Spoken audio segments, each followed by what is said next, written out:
For 3 nights and 3 days, the storm had raged over Arkanth, swallowing the world in endless gray. It rattled windows, tore at roofs, and whipped the sea into a frenzy. People whispered of omens, blood-red lightning split the heavens.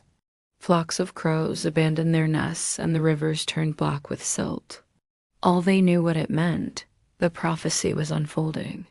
High in the ruins of the forgotten citadel, where the world's oldest stones were carved with runes too faint to read, she awoke, the pale queen. Her eyes opened first red like molten embers flickering in a dying fire. Her lips parted, and with the first breath she took in centuries, the wind itself seemed to halt in reverence. When she rose, shadows spun around her form as if eager to serve. Her skin, pale as moonlight, bore cracks of living darkness, etched like veins of night across her body. From her head sprouted 2 black horns, jagged as though grown from death itself, and behind her unfurled wings, torn yet unyielding, she had returned. Her name had long been struck from mortal memory. Once she had been revered, worshipped as the guardian of balance, the daughter of light and shadow. But the gods, jealous of her power, cast her into slumber beneath the earth. Her return was meant to herald the breaking of the old order. The first to see her rise was a soldier of Arkanth, wandering the ruins in search of shelter from the storm. His torch guttered as her gaze fell upon him. "You should not be here," she whispered, her voice both tender and terrible. He fell to his knees, unable to speak. His armor rattled as if trying to flee from his body. She touched his brow with a single finger, and his soul unraveled like smoke in the wind. Only his empty shell remained, crumpled upon the stone floor. The storm outside screamed louder.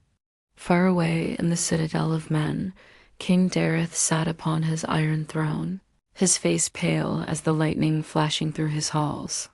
His counselors argued like frightened birds, warning of famine, of omens, of the whispers carried by travelers who had seen a pale figure moving with the storm.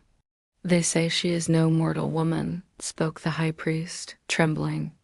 "They call her the Pale Queen, the one chained in silence when the world was young." Dareth clenched his jaw, a tale to frighten children. Nothing more. But the words rang hollow. For in his dreams she had already come to him. Her red eyes had pierced the veil of his sleep, her voice promising ruin unless he bent the knee. He had awakened drenched in sweat, yet her whisper lingered like frost in his ears. "She rises to reclaim what was stolen," the priest continued. "If she gathers her strength, no army of men shall stand." The king slammed his fist upon the armrest. "Then we march before she can." The decree was given. The banners of Arkanth were raised, and 50,000 soldiers prepared to ride into the storm. The Pale Queen wandered the desolate wilds, her bare feet never sinking into the mud, her hair flowing like a river of silver fire. Wherever she walked, the air grew heavy with silence. Forests withered, lakes boiled to mist, the world itself bent under her presence. But she was not without purpose. In the cavernous halls of the dead gods, she sought the remnants of her shattered throne. Long ago, she had rolled from the seat of twilight, a place between life and death, day and night. To restore it was to restore her dominion. Yet fragments of it had been scattered across the world when the gods struck her down. As she searched, memories of her past clawed their way back into her mind. She remembered the betrayal. She remembered the fire of divine spears piercing her flesh, the chains binding her wings.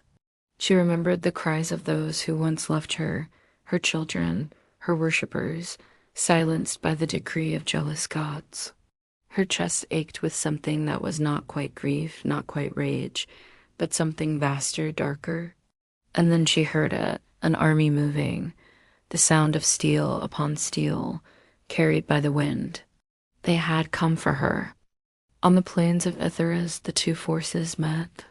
The storm had not ceased, and the sky wept ash instead of rain. King Dareth's soldiers stood in grim formation, their banners torn by the wind. From the other side, she came alone. The pale queen walked across the battlefield in silence, her white gown clinging to her like frost, her wings stretched wide. Soldiers shuffled uneasily, their hearts trembling as her gaze swept over them. "Who dares raise arms against me?" she asked, her voice echoing as though spoken by 1,000 unseen mouths. From the ranks a knight rode forward, armor gleaming. He raised his sword. "I am Dareth, king of Arkanth, and I will not bow to shadows and lies. You are nothing but a spirit unbound. I will end you." Her lips curved into something that was almost a smile. "Then come, king of fleeting dust." The earth split as she lifted her hand.